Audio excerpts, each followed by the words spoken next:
All right, ladies and gentlemen, Josh Reeves here with you. This is the Wednesday, January 28th, 2015 edition of the broadcast.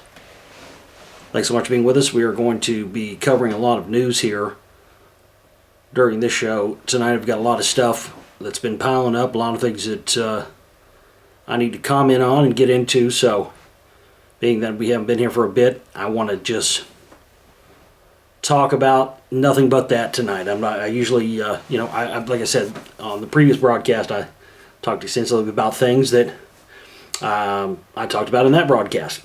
Not going to talk about those things again. Not going to repeat myself. So tonight, instead of just reviewing the same stuff I talked about last time, we are just going to exclusively get into all these various and sundry news items we have here to talk about. Most of this, a lot of stuff is archaeological related. There's absolutely been a whole lot of stuff going on with that, synchronistically with me and myself as well, in my current work and endeavors in all of this stuff.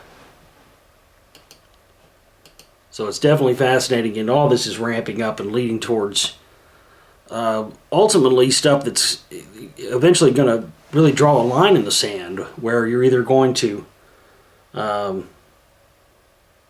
stick with the old conventional programmed belief systems on the origins of man and who we are, really where we really come from, or you're going to be on the side of people like myself who are really starting to uncover the real history of things and why it's been covered up, and why everything, no matter what element of this you're talking about, whether it be secret societies or religious groups, the priest class, banking organizations, it doesn't matter what element of this whole thing you're talking about. All of this is interconnected to that. And so a lot of people are now more than ever figuring this out and knowing that we've been lied to. And I think so many people actually, really inherently know that we've been lied to about our past. I can really remember being a kid and being in school and just feeling like, and just knowing I was being lied to. You could just tell, there was this an innate built-in thing I had, and I know there's a lot of you out there like that. I know I'm not alone in that. I'm not saying I'm special because that happened to me. I'm just saying that there's a lot of us. I think all of us have a built-in detector. I felt the same way.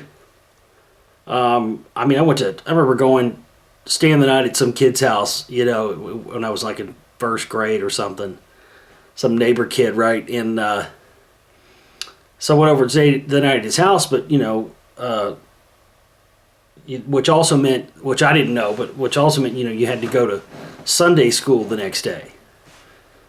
I didn't know anything about all that. But see, my family was always, call themselves Christians or what have you, but they didn't go to church, and they were drinkers, and I always thought that was hilarious. I don't really, the religion thing is hilarious to me in and of itself, but I just thought it was funny that, I'd hear my dad talk about what a Christian he was, and I guess, you don't have to go to church to be a Christian or whatever, but, at the same time, let's be honest here. My dad didn't spend any time in any churches, but, my point is, these oh man, it just cracks me up. Yeah, I'm a Christian. Yeah, like, dude, if you saw a church, you'd catch on fire. Come on now, don't bullshit me. It is hilarious though, people sort of identify by that.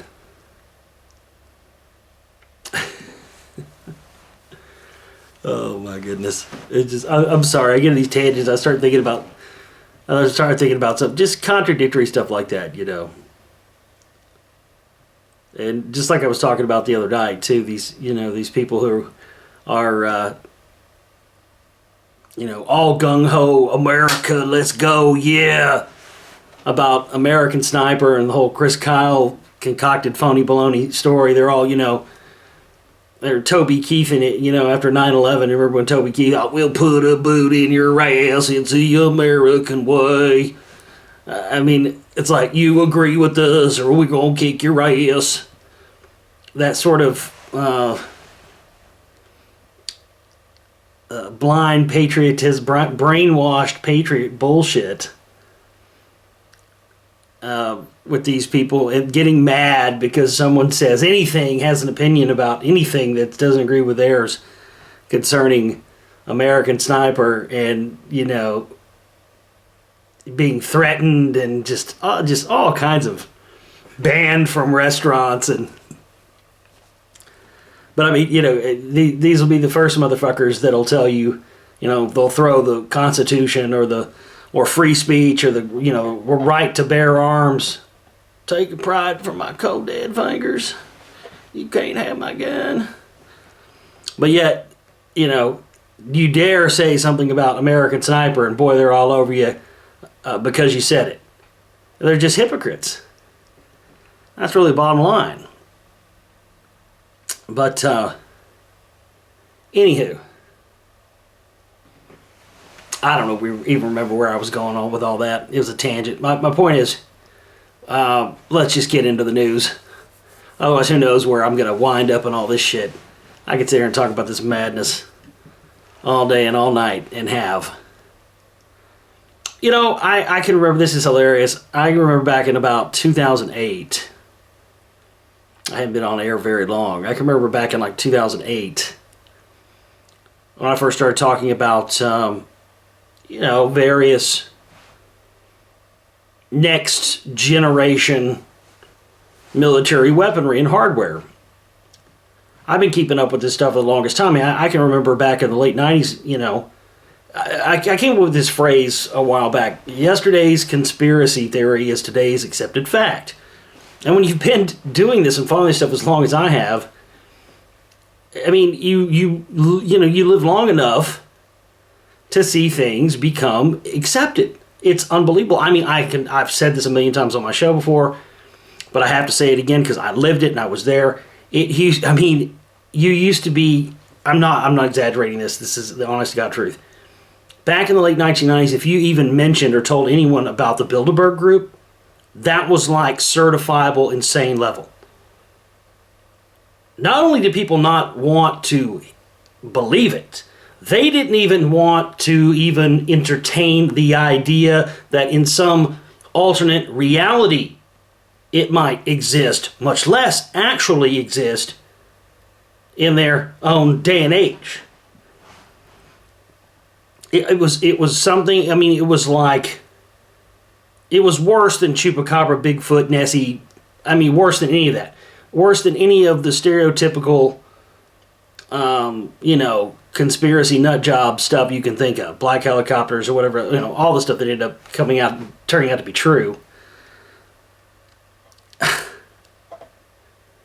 But, it was, I'll never forget it. When I walking out of a gas station one night, and I walked by, as you've done a million times, you walk past the rack, and I walked past the newspaper rack, and the news front page of the Dallas Morning News, big bold letters, Governor Perry attends secretive Bilderberg Group meeting. And I about fucking collapsed right there and there. I was completely frozen. I thought I was dreaming. I was like, fucking slap. I said, wake up, Josh, wake up. This is not real. No, this is real, very real. And that was mind-boggling for me. That was mind-boggling to actually have lived and seen something that was, you'd be considered certifiably insane for talking about or even mentioning.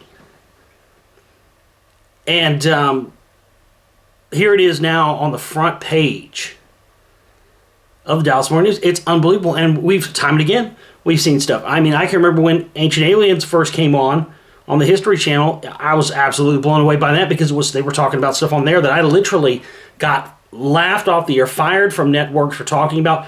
Folks, I don't know how long a lot of you have been into all this, but you have been following this stuff for as long as I've been on air, and I've been on air since 2007, and I've been researching way longer before that, years before that.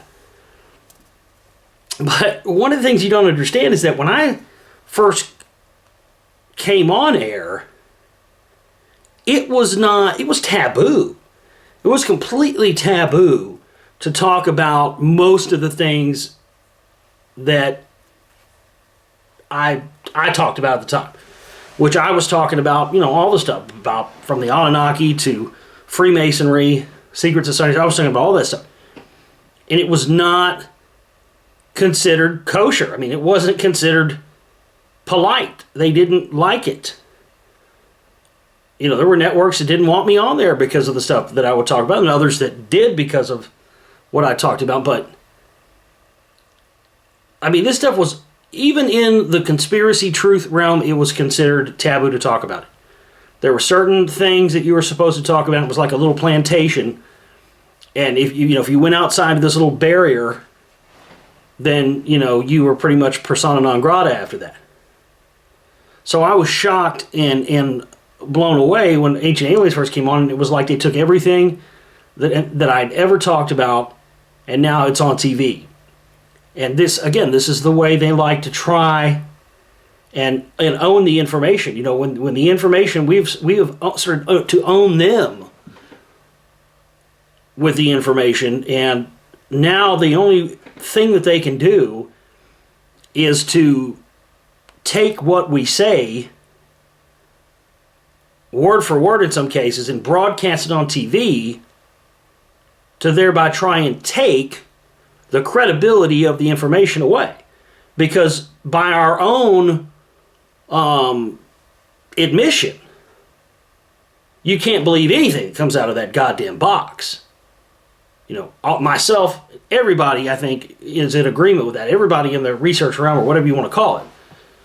You can't trust a goddamn thing that comes out of that box. Right? We've known that for a long time. That's an established fact. If you think any truth comes out of the TV, you need to have your head examined. But see, there's the conundrum. That's what they have done. That's the operation.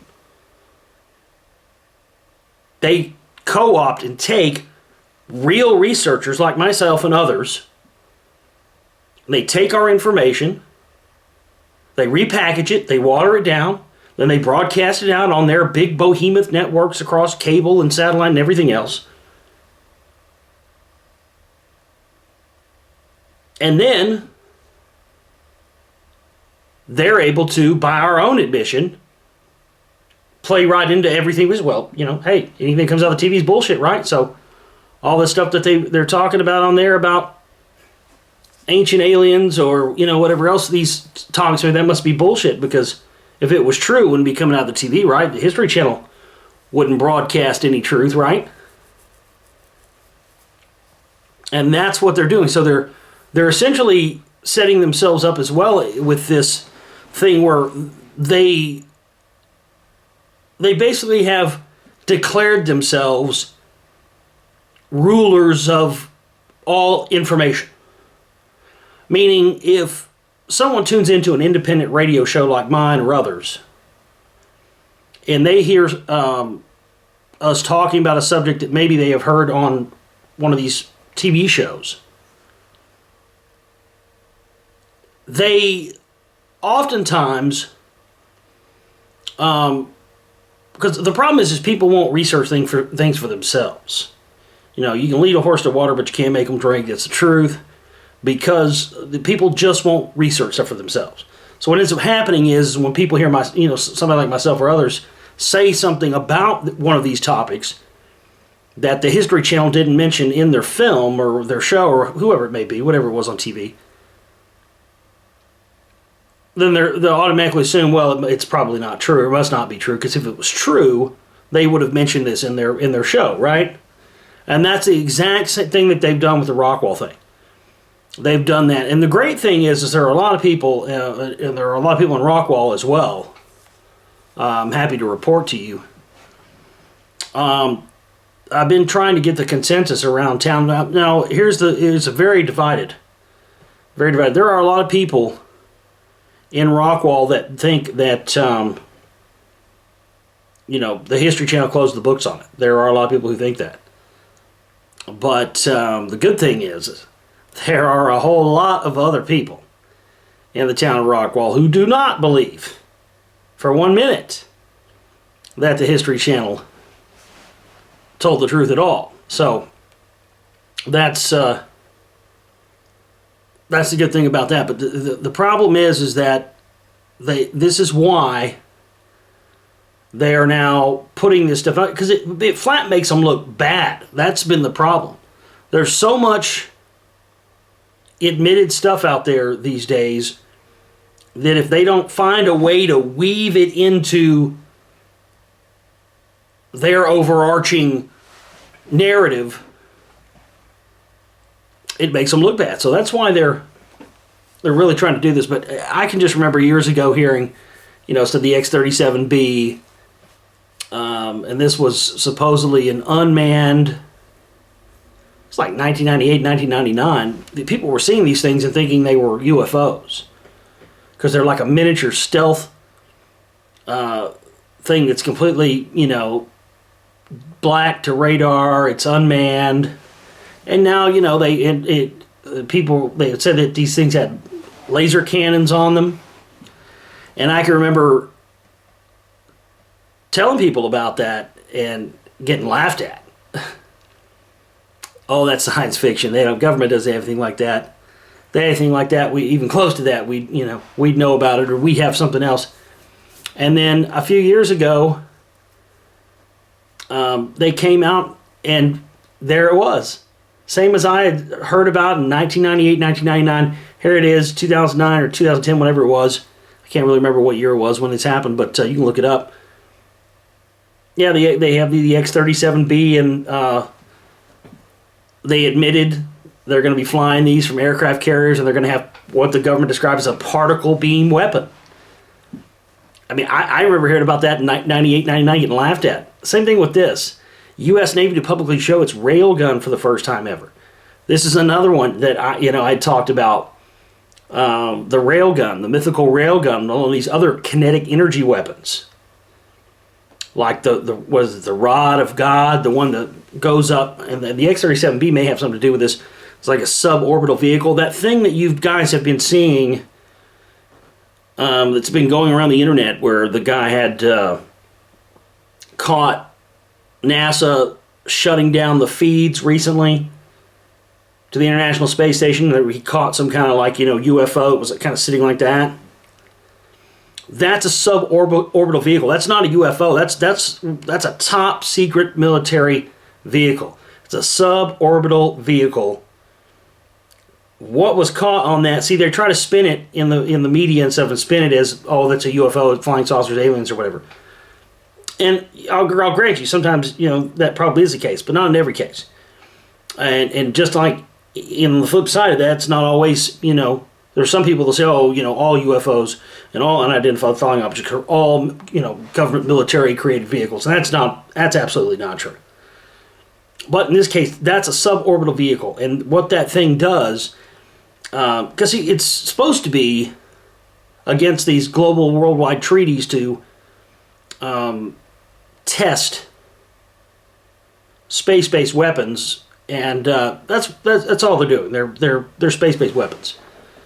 Kinetic energy weapon. They go up, and basically what they can do is it goes in a suborbital vehicle, flies up right at the threshold of space, right over the curvature of the Earth, and they can fly over and drop this. It's just like a big fucking iron piece of metal. They just drop this thing, but when they're dropping it at such a height that gravity catches it, it reaches terminal velocity, and they can launch this thing on a city. And they can wipe out an entire city, just erase the motherfucker to a crater. No radioactive fallout. Way better than a nuke. And they can get these down over any place in the world faster than they can get their dudes to the nuke button. I mean, when they'll be reaching for the nuke button, and right as soon as they're about to press the nuke button, bloop, they're a dust cloud. So the U.S. Navy is now not only admitting they have the railgun, but they're showing it to the public. Again, this is, I mean, I used to get laughed at. Again, yesterday's conspiracy theory is today's accepted fact. And that's what blows me away every day, is to see, stuff that I talked about years ago now being brought to the forefront. And they're really, really, really trying to, they're just trying to assimilate the whole culture of independent researchers like myself. They're trying to co-opt the whole thing because we've started to really hurt them. And they've really started to mesh this stuff into the consciousness. I saw this movie a few weeks ago, and I don't know, man. I sometimes I see things, and I see them in movies a lot over the past, say, 3-4 years. And I see stuff a lot, especially now that they're kind of starting to assimilate the whole conspiracy culture into the mainstream. And I see things from time to time, and people point out things to me from time to time, and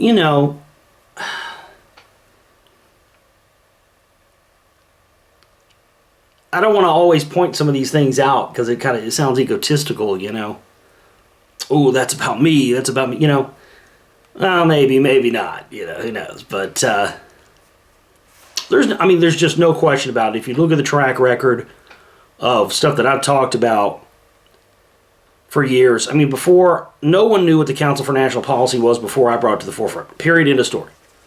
No one knew what it was. And it's now become part of the conspiracy nomenclature. But there's no question that they have been paying attention to my work, and they're aware of me. But instead of, mentioning me by name or putting any kind of light on me, they sort of seem to be fictionalize me, or I don't know what it is. There's this movie I saw recently, and man, it was weird. I don't know. I just felt weird from the second this movie went on, and it proceeded to just fucking mind rape me after that, because I felt like whoever made this movie... Okay, here's the deal. The name of the movie is called Don Peyote. Not Don Quixote, Don Peyote, like the cactus. And I swear to you, man, if you can watch that movie, I'd like to get your feedback on this out there. You can leave comments in the video section here. If you watch the movie, Don Peyote, man, whoever made that movie, if they're not at least aware of me, I'm a monkey's uncle. Because there was so much stuff. This movie was basically like all about this guy who finds out about conspiracies, and then like basically goes on his life, like a life quest mission to make an independent documentary about these things. And he's a big fat redheaded guy. And Freeman is in the movie. Freeman is the first person I ever interviewed on my very first show, before I even had my own show in 2007. I met Freeman long before I was ever even on air or anything.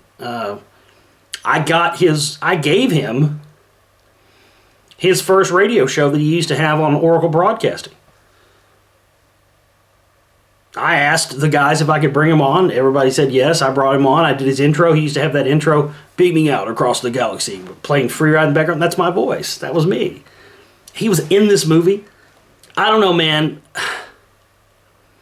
Watch this movie. And seriously, I want you to watch this movie and tell me that these motherfuckers are not...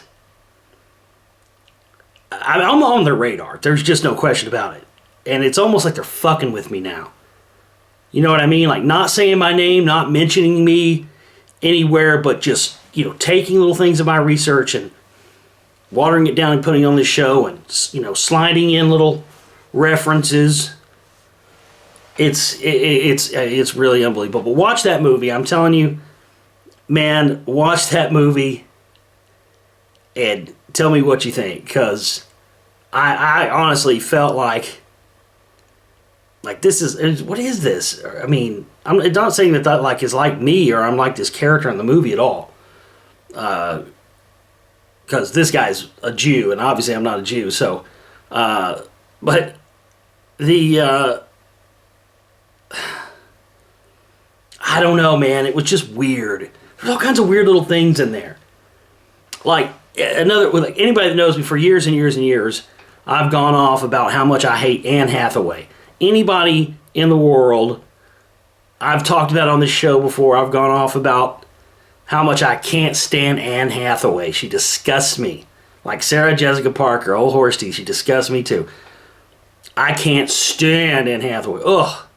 That god-awful abortion she called Catwoman a few years ago. Jesus Christ, kill it before it breeds, please. I hate her face. I hate her hair. I hate her mouth. I hate her teeth. I hate her. I see her and I want to vomit. And I kid you not. And I shit you not, dude. She's in this Don Peyote movie. And she's the person that tells this dude all the conspiracies. And they're like rattling them off. It's like, she took me through, the Bilderberg, the Illuminati, the New World Order, blah, blah, And it was actually like, for like a second, I didn't hate Anne Hathaway. It was kind of bizarre. I was like, this is weird. Of all the fucking people in the world who the guy could find out was Anne Hathaway, that tweaked my noodle a little bit. And then for once, it was like the only, I swear to you, another thing I'm not going to lie about either, I can't believe these words are about to come out of my mouth, but it's the truth, so I have to say it.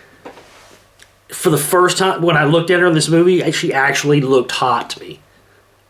I can't even, I feel like my heart is just going to, I'm just going to go spontaneously combust just from saying those words, because she fucking disgusts me. She's a vile, nasty, good God. Ugh, she sickens me. But in this weird, fucked up conspiracy movie, it was just bizarre. But there's a lot of little things in that movie.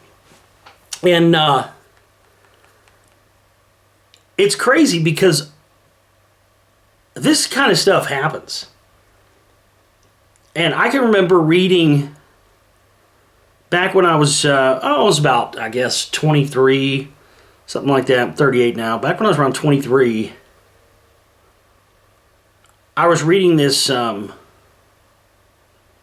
Brian Wilson autobiography. There's been a few, some were ghost written, but this one was actually like, actual stuff that he had written. Brian Wilson was the guy from the Beach Boys, the guy that created the Beach Boys. And he got into acid and stuff and started making some insanely crazy and awesome music. But he also was obsessed with Phil Spector and how Phil Spector got his sound. And the secret to it really was, the whole secret to the whole Phil Spector sound was, it was a cool thing, But there was a reason why he would never record anywhere but this one studio called Gold Star. And, of course, Brian Wilson wanted to record there and recorded a lot of the Beach Boys stuff there. But one thing nobody could ever figure out is why Phil Spector would not record anywhere else. Well, the reason is because the famous wall of sound, all that, the sound that he had, you can hear songs like, You've Lost That Loving Feeling, all those kind of hits, and all the Ronette stuff. Anyway, it was a reverb tank. One day I'm going to build myself one of these. Basically what it was is they took back then it was all mono, it was like 4 tracks maybe. There was no technology at all. So whatever kind of effects or sounds that you got back in those days, you had to just create. So what they did was they buried this big propane tank, and they put a speaker in one end of this propane tank, and then put a microphone at the other end of it. And essentially what you would do is you would feed audio into this speaker, into this big metal tank, and then you would have the fader for the microphone volume, which you could, increase the volume of or lower the volume of. And you could also increase the volume of the speaker or decrease it. So what you would do by turning those up and down is, it takes an amount of time, especially if you're doing this is a gigantic long propane tank. So you have long decay times, long delay times. So depending on how much microphone or speaker you used, you would get this sound. If you listen, it's crazy. You listen to like Be My Baby or any of those songs from that time period that Phil Spector produced, and you can hear it does this thing when the reverb hits, like dun dun dun da dun dun dun da da da. That sound, that reverb sound, that's what that is. That's why it sounds metallic, because that's what it is. It's these metal sound reverberations bouncing off of a speaker and being captured at the other end by a microphone and then being fed back into the mixing board. That's the secret of it. And Brian Wilson became so obsessed with trying to figure out how Phil Spector was getting his sound that he started doing acid, got all tripped out on that. What really wigged his noodle was they were recording a song called Fire. And they were all tripped out on acid, and he made everybody in the studio wear these fireman hats. And as they were recording this song, he had them like burning paper in a bucket and all this crazy shit, like in the studio. Like burning fucking paper, and it's like, why would you do that? On acid, with grown men with fireman hats on, running around, And an actual fire caught an apartment complex on fire like a block away or something. Well, of course, anything that happens in the fragile state of psychedelic drugs, could shatter someone. So this totally shattered Brian Wilson. Well, he had, a short time after that, gone to see a movie, and I wish I could remember the name of the movie that he said that he went and saw, but he described, it's always stuck with me. This was 15, 16 years ago I read this book. And I probably couldn't tell you much else that I remembered out of this book that I read about Brian Wilson, this autobiography of his. But this little thing that he talked about, always stuck in my head. I never forgot it, because I'd never read or heard anybody else say anything like this. And most people just wrote it off to, he was crazy, and he was on acid or whatever. But I think, knowing now what I know now, I think that there might have been something to this. Brian Wilson swore up and down that this particular movie was made with, to basically torment him or to psychologically traumatize him, and it was like a conspiracy involving Phil Spector to essentially make him go nuts, so he wouldn't bring Brian Wilson any competition. Or Brian Wilson wouldn't bring Phil Spector any competition. And it's interesting, I've talked about the Fall McCartney, the fake Paul stuff here. It's fascinating because right about the time the fake Paul comes into the Beatles is exactly at the time they don't want to work together anymore. And when they kind of reconvened to do one last album, Let It Be, who did they get to produce it? Well, they got Phil Spector, because that's who Ringo wanted, and that's who John wanted, and that's who George wanted. But Fall did not want him to do this.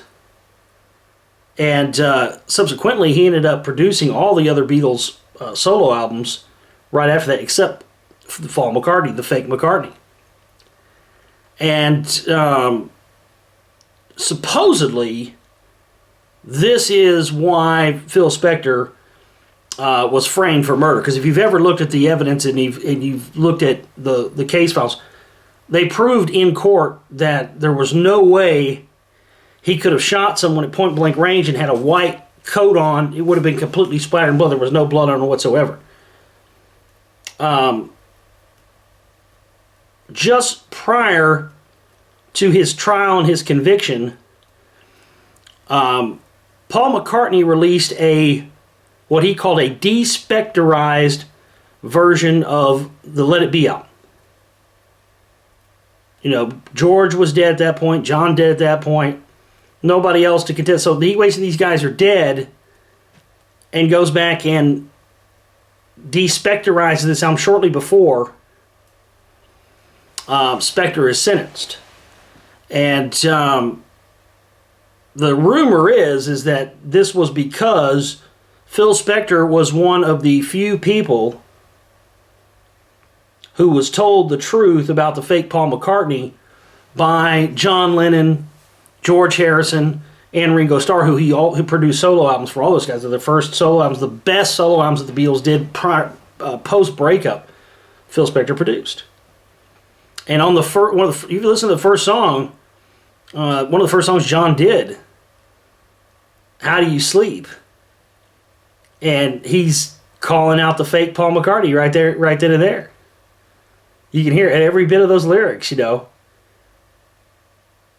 calling him out for the fake that he is.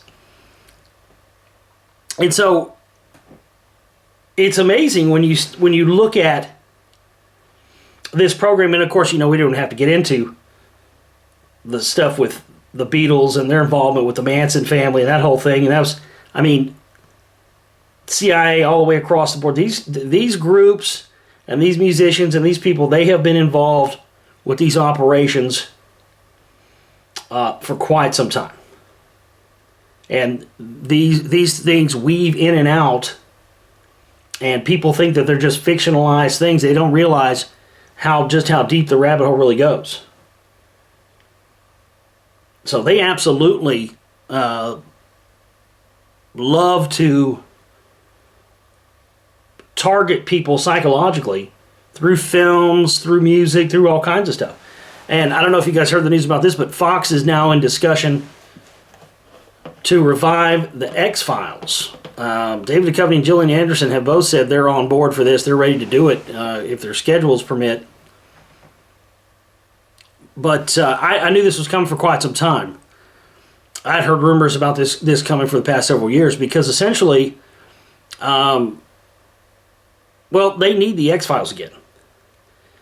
The X-Files, in my opinion, was one of the greatest TV shows to ever come on TV. But again, everything that comes out of that TV is bullshit. Well, the X-Files had a lot of truth in it. But again, it was that fictionalizing the truth, so the truth seems like fiction. I remember reading stuff in TV Guide back in the 90s where they put out these bogus, and I could just read them. I remember reading them at the time feeling like they were bogus. These things were, Chris Carter was saying, the FBI came and visited me and asked me where I was getting my plot ideas from because it was a little too close to the truth. And I said, I don't know. I'm just making it up off the top of my head. Yeah, that was bullshit. And he got outed at a Comic-Con several years ago. And it was actually it was inadvertently. It was some We Are Change group or some truther or something. And basically, it wasn't Chris Carter, but it was somebody else, one of the other main producers or directors or whatever on the original series. And someone asked him, of course, about the pilot of the Lone Gunman series that aired like a year before 9/11 and just had the exact 9/11 scenario in it. Airliners hijacked by remote control and, flown into the World Trade Center to blame on third world crazy terrorists. And someone asked him about this, and this guy worked on the X-Files point blank. I mean, point blank, he said, that was strange, but I'm afraid you're going to have to talk to Chris, meaning Chris Carter of the X-Files. You're going to have to talk to Chris about that, because he had a lot closer of a working relationship with the Central Intelligence Agency than I did. What? Wait, what? Because, see, his story in the 90s, the TV Guide and everything was, oh, yeah, the FBI, they came and visited me because I'm so good, I was just coming up with these stories that they were wanting to know where I was getting my info at. No, horseshit, dude. You were getting your info from the top. So, since so much more stuff has gotten out there into the realm of the general public to consume and find out the truth about, you knew they were going to have to bring back the X-Files. It's the ultimate machine, and don't get me wrong, I love the X-Files, I love watching it, but I can still admit that it is one of the ultimate tools in their arsenal for fictionalizing the truth so that the truth seems like fiction. And I'll bet dollars to donuts right now, cash on the barrelhead, ladies and gentlemen, that you can expect things that people like me and others have been talking about for years are going to make their way into this new X-Files reboot. I guarantee fucking it. I'll put any amount of money you want to put on it. I guarantee you they're going to be mining the dredges of the conspiracy genre to put stuff in there so that, again, when people in the future hear about those things, in the real world, they say, oh, yeah, I saw that on X-Files. Yeah, that must be some bullshit. I ain't gonna believe that. We're on X-Files. Unfucking believable. What else we got here?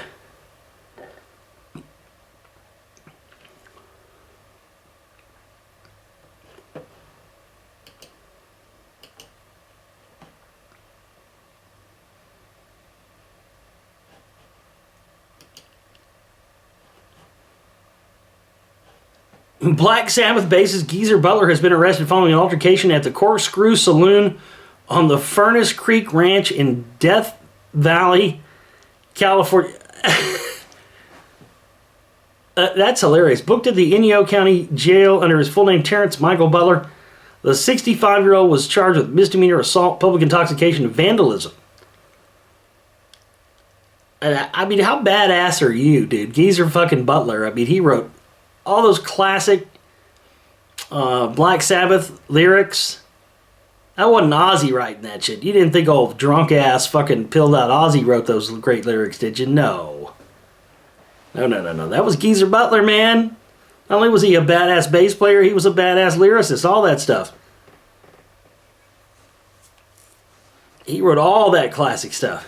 65 years old. Let me get this straight. It's 65 years old, a British. This guy is from Birmingham, England, for God's sakes. He is a 65-year-old bass player for Black Sabbath. What in the shit is he doing getting in fucking bar fights at 65 years old in the middle of Death Valley, California?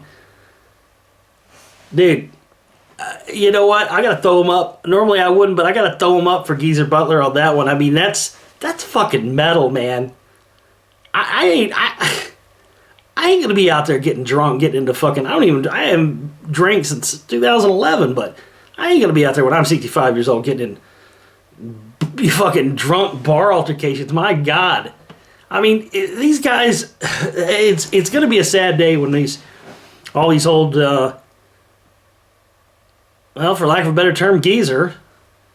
When all these old geezer rock stars finally kick the bucket, it's gonna be a sad day because nobody parties like those motherfuckers did, man. These guys, 65 years old, still out there fucking banging 20-year-olds and getting into bar brawls and shit and going on tour and doing coke.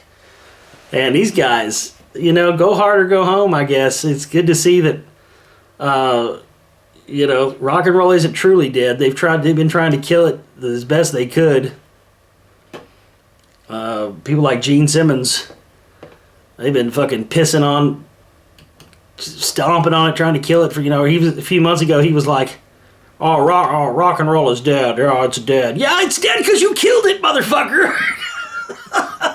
You put the fucking gun to its head and pulled the trigger. Thank you, Captain Fucking Obvious. Nice that you can point that out when you were one of the ones responsible for it, isn't it? No, I mean, I don't think that Kiss by any means ruined music. I like Kiss, but let's be honest, nobody likes Kiss because of their music. They were the first group that brought comic book characters to life. They made it believable. Those guys, you looked at their records, man, and you believe these people like they were this way all the time.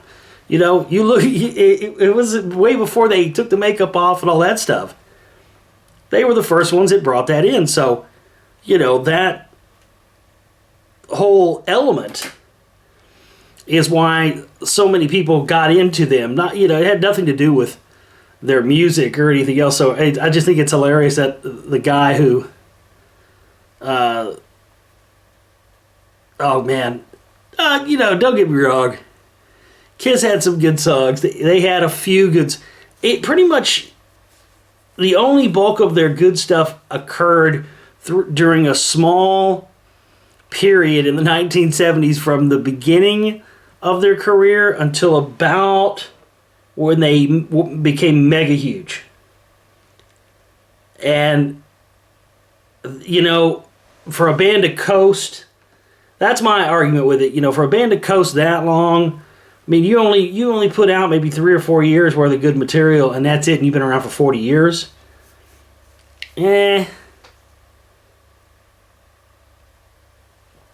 But again, the whole idea of putting dollar signs above artistic expression, what do you expect? All right. See what else we got here. Archaeologists worry as drilling approaches Chaco. All these sites, a lot of these sites that I've visited, it's amazing. We've talked about how fracking and all of this oil exploration, I mean, they're doing it in Colorado, they're doing it in New Mexico, everywhere. But what nobody seems to be pointing out is that, why is it all of a sudden that all of these ancient sites, and these ancient archaeological sites, are now being targeted for the natural gas they have? I mean, people are not seeing the importance here, the real issue. Riddle me this, Batman. Why is it that the cradle of civilization on this planet occurred in an area called, at the time, Cydonia, on the 33rd degree parallel? On Mars, there's also a Cydonia. There's also a 33rd degree parallel, and that's where these ziggurat-looking pyramids are located. And then we see the first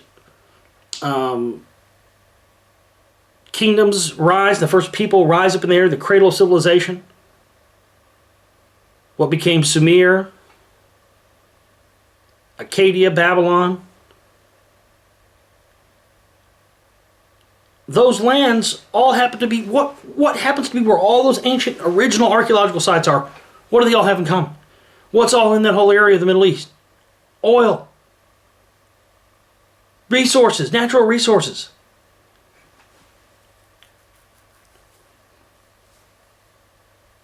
They knew this. The ancient people knew this. It's not a coincidence now that Chaco Canyon, they want to drill there. They're everywhere. All of these ancient sites. And I think that really tells us that there's a distinct possibility that a lot of these ancient visitors were actually time travelers. And that's something that I've kind of hesitated about for a long time, but the more I've gone out to these sites, the more that the whole idea of there being time travel going on comes more into play. And I think that definitely is what a lot of this was. I mean, we find all these old archaeological sites where these, strange visitors appeared out of the sky. I mean, that's the Chaco Canyon story. They appeared out of the sky. They set themselves up as gods. They enslaved all the people, and they lived there until the people couldn't, didn't take it anymore and ran them out. Chaco Canyon, the Cahokia Mounds, and all around these spots, no matter where it is, all around the world, on these ancient sites, we're just now starting to find out that, oh, lo and behold, there are massive, vast amounts of resources in the ground around these areas. And they sidestep and don't even mention or even entertain the idea that, yes, of course those are there, and of course that's why these ancient people chose to build settlements there. They were marking it and setting up their bloodlines and their people in those areas so that in the future, once humans got to the point where they even knew what resources were and even how to extract them and use them, their bloodline, their people, their project that would be there, and they would end up in the future being the ones that would benefit from it. These guys are going back and setting themselves up way, way back, so that later on, in the future, those become the areas that their people own and eventually become wealthy in resources. I mean, this is unbelievable. This is happening everywhere. It's happening at Mesa Verde in Colorado, Chaco Canyon now, New Mexico. All over the world, it just happens to be these ancient civilizations with strange mysteries. Lo and behold, there happens to be a ton of resources there too. It's been earthquake central down here where I live. This is not supposed to be an earthquake zone. And we've had earthquake after earthquake here. Lo and behold, where are these earthquakes occurring at? The epicenter of these earthquakes is at the site of the old Texas Stadium where the Cowboys used to play. Now, Jerry Jones, how did he buy the Dallas Cowboys in the first place? Oil. He's an oil man. You going to tell me before he decided that he needed to build a new stadium, by the way, in a completely different town, in a completely different city, in a completely different county? The new stadium's not even in Dallas County. It's in Tarrant County, which is where Fort Worth and stuff is. You're going to tell me that he didn't know ahead of time? Because oftentimes when they demolish a stadium, they'll demolish it and they'll build a new one in its place. No, they didn't do that here. They demolished the old one, leveled it, and haven't done anything, put anything in its place until about the past year. There's started to be activity around that area. It was just basically like a flat parking lot for a long time. And ever since new activity started going on over there, fracking wells, you can see from the highway driving by, the earthquakes have started up. So are we really supposed to believe that Mr. Oilman Jerry Jones didn't know ahead of time before he decided he needed a new stadium? And that, by the way, no, we're not going to build a new stadium where the old one was like everybody else does. We want to put this in a completely different place. Tell you another ironic thing. All around the new Texas Stadium, there are frack wells all around that. All in neighborhoods all around near it. This guy is going and setting up these... I mean, what's he going to do in another 20 years? Well, let's blow up that Arlington Stadium. Well, no, we're not going to rebuild a new one there. Well, let's put it in another part of town. Right? Oh, and the place where we did have the old stadium, no, it's just going to be a parking lot. Now it's just going to be empty.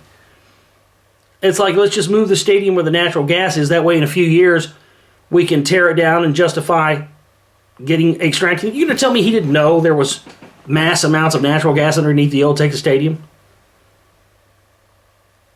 But see, they didn't know that stuff back then. When it was originally built, this is all newer stuff. Now they can identify these pockets underground. It's just unbelievable. It's not really something I ever thought I'd experience here. Earthquakes in Dallas. It's just unreal.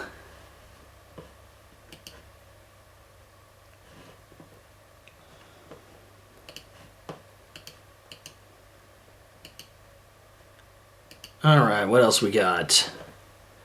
Did you guys hear about this massive underground city discovered in Turkey? It's pretty amazing. The largest... We've known about stuff in Turkey for years. There's been tons of archaeological, Göbekli Tepe, all that. We know about all that, but this new find actually dwarfs anything else ever found on the planet anywhere. Massive underground cities. The city was discovered by means of Turkey's Housing Development Administration's Urban Transformation Project. Some 1,500 buildings were constructed and located in and around the Nezhevir Fortress, and the underground city was discovered when the earth moving to construct new buildings had started. The city is thought to date back 5,000 years.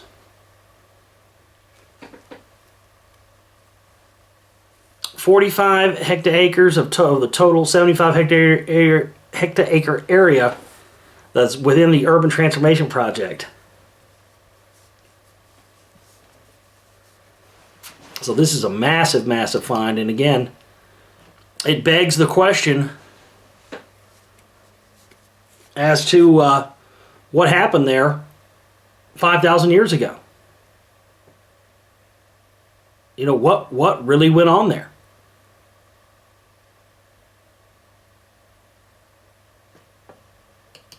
Because we don't see it anywhere else in the world that we know of at that time. So what was going on in that part of the world that people had to build these underground cities? What were they hiding from? Was it the giants? These cannibalistic giants? I don't know.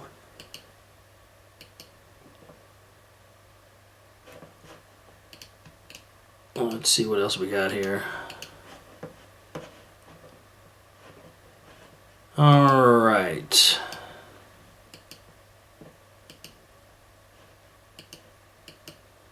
My website is theglobalreality.com. That's theglobalreality.com.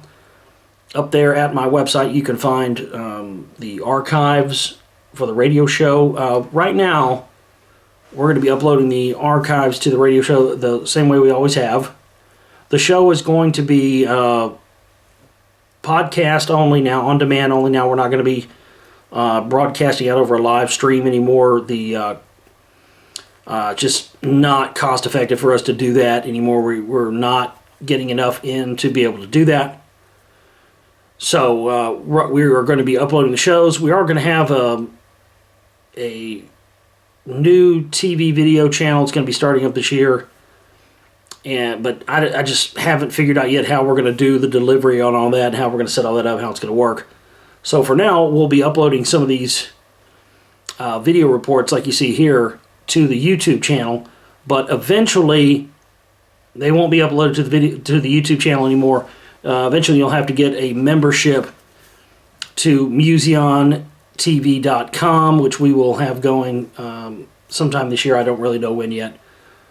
But for now, we'll be uploading these to YouTube, and you can also go to our website, get a membership to our archives, just for the audio portion of that there, because we won't be uploading every show that we do here every night to YouTube, but we're going to be uploading quite a few of these for now as we relaunch the program and I come out of my hiatus and we get back into the swing of doing things here. We need your support to keep going. Go to my website, make a donation, go there, get yourself a membership, download of one of our films, audiobooks, all that stuff is up there for sale at the website. You can also go to etsy.com/shop/Let There Be Rocks and find Let There Be Rocks. You can buy something from our Etsy shop there. That supports our work however you want to do it. We also have our Amazon wish list as well at the website. So go there and support us. We will see you back here tomorrow for another edition of the broadcast. You guys take care. Have a good one.